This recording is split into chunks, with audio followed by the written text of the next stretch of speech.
হযরতে মাইজ ইবনে মালিক নামে একজন সাহাবী জিনা করছে।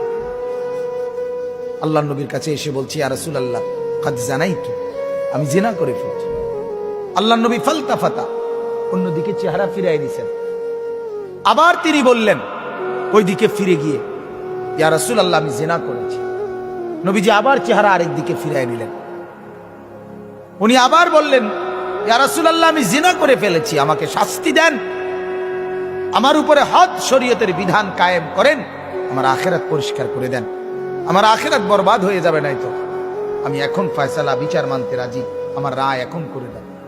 আল্লাহর নবী সাল্লাল্লাহু আলাইহি সাল্লাম তিনবারের পরে সাহাবীদেরকে বললেন, খোঁজ নাও সত্যি কিনা। খোঁজ নিয়ে দেখছে সত্যি ঘটনা। আল্লাহর নবী সাল্লাল্লাহু আলাইহি সাল্লাম বলছেন, গর্ত খনন করো। গর্ত খনন করছে।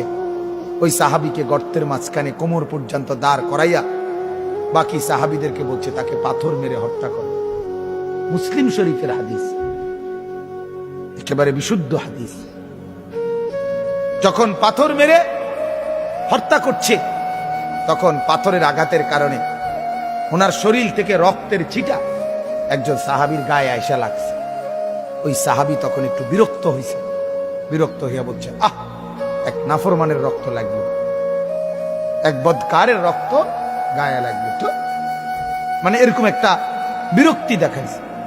সাথে সাথে আল্লাহর নবী সাল্লাল্লাহু আলাইহি ওয়াসাল্লাম নবীজি বললেন, হে সাহাবী তুমি এটা কি বললা, কি বললা?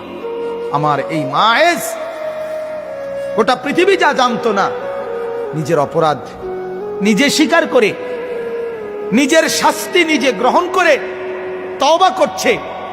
এটাই তো তার শ্রেষ্ঠতম তওবা।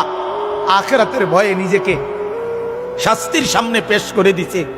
আল্লাহর নবী তখন বললেন, লাকাদ তাবা তাওবাতান, আরে সাহাবীরা শোনো, আমার এই সাহাবী এই মুহূর্তে এমন তওবা করছে, এটা তার এমন তওবা, লাউ কুসিমাত জামিউল আরদি লা ওয়াসাত, যদি তার এই তওবা বাইটা বন্টন করে পৃথিবীর সমস্ত নাফরমানের গুনার মোকাবেলায় তার তওবা যদি বন্টন করে, আল্লাহ তাআলা সবাইকে মাফ করে দিবে। তার তওবা এত ভারী, কারণ সে তো নিজের অপরাধ নিজে কি করছে, স্বীকার করে নিছে।